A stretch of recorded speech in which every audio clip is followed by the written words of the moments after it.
खेड तालुक्यातील गेल्या 4 पिढ्यांहून अधिक चालत आलेली सर्वात जुनी पेढी विश्वास हीच परंपरा सोने चांदी हिरे मोती दागिने नवग्रह खडे मिळण्याचे एकमेव ठिकाण वापगावकर लक्ष्मी ज्वेलर्स प्रोप्रा परेश माऊलीशेठ वापगावकर बाजारपेठ पेशी शेजारी राजगुरुनगर 9850919999 100 वर्ष पूर्ण होत असल्याबद्दल आपणा सर्वांच्या वतीनं सर्वांनाच या ठिकाणी मनपूर्वक हार्दिक अशा शुभेच्छा देतो।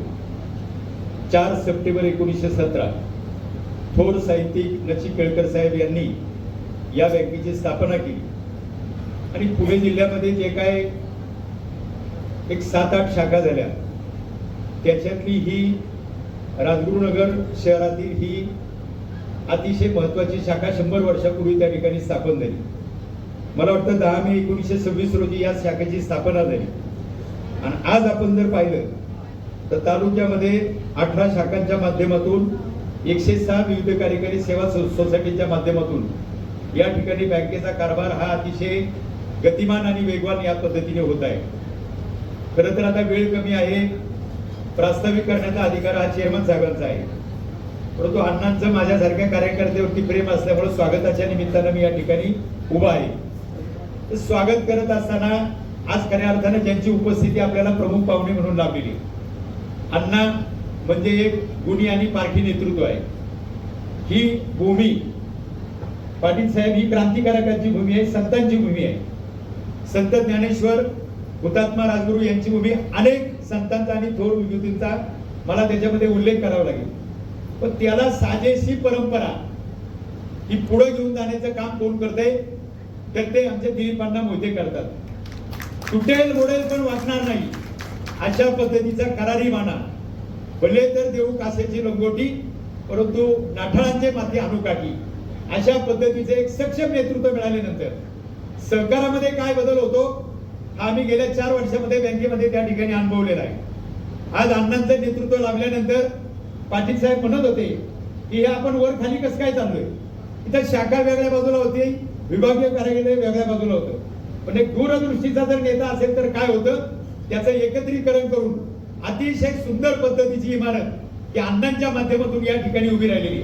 केवळ भौतिक विकास झाला का तर झाला, परंतु त्याच्याबरोबर गुणात्मक विकास देखील अण्णांच्या नेतृत्वाखाली या तालुक्यामध्ये झाला।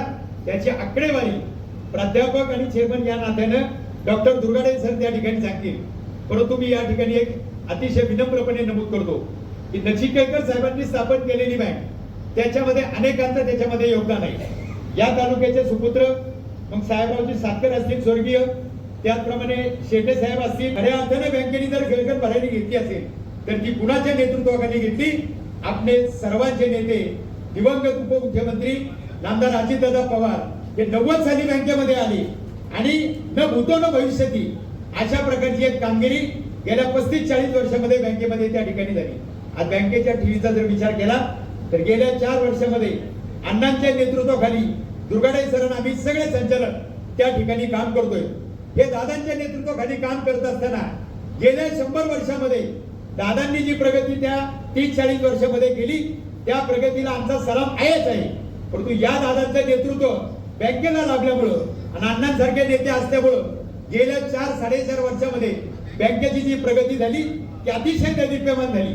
स्वतः सहकार मंत्री साहेब हे लातूर जिल्हा मध्यवर्ती सहकारी बँकेचे अनेक वर्ष चेअरमन, गेली 35 वर्ष संचालक आहे आणि म्हणून साहेब मी सांगतो की 4.5 वर्ष कोटीवरती गेलाय आणि एक सगळ्यात महत्वाचा विषय म्हणजे सातत्याने एनपीए 0% आहे आणि ग्रॉस एनपीए यंदा थोडासा वाढलाय।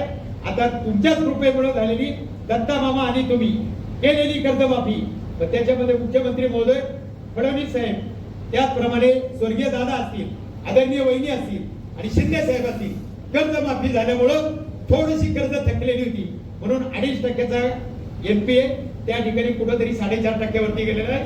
कर्जमाफी झाल्यानंतर तो देखील खाली येईल आणि 18,500 कोटीचा टर्नओव्हर असणारी बँक आज जर विचाराल तर किती टर्नओव्हर आहे तर जवळजवळ 32,000 कोटीवरती गेलाय। म्हणजे सांगायचं काय की हे जर सक्षम नेतृत्व असेल तर कशा पद्धतीने बँकेची त्या ठिकाणी प्रगती होते हे आकडेवारीवरून आपल्याला या ठिकाणी दिसते। आज शाखेने 100 वर्ष पूर्ण होत आहेत।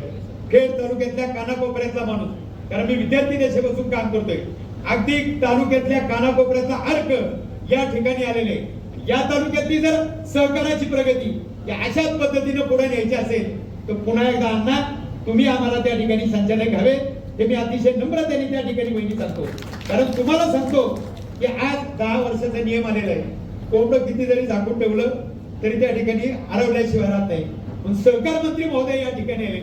माझी त्यांना विनंती आहे, मी हळूच त्यांना किचन मध्ये विनंती केली, ते जाहीर या ठिकाणी बोलणार नाही, परंतु माझी तुम्हाला आग्रहाची विनंती आहे की आम्ही 2-4 ज्युनियर संचालक आहोत, परंतु बँक जर चालायची असेल तर त्या ठिकाणी ही जुनी जाती मंडळी त्या ठिकाणी पाहिजे. परवाच हर्षवर्धन पाटील साहेबांकडे मी आणि दुर्गाडे सरांकडे गेलो होतो. दत्ता मामा आणि अप्पासाहेब जगदाळे यांचं राजकीय फार चांगलं नाही.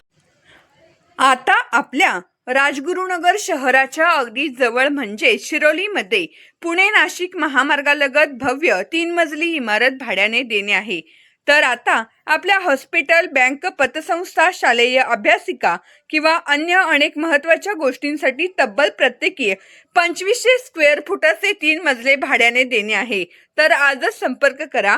वस्ताद मुन्नाभाई शेख, 94 23 22 8007, 89 75 62 21 83.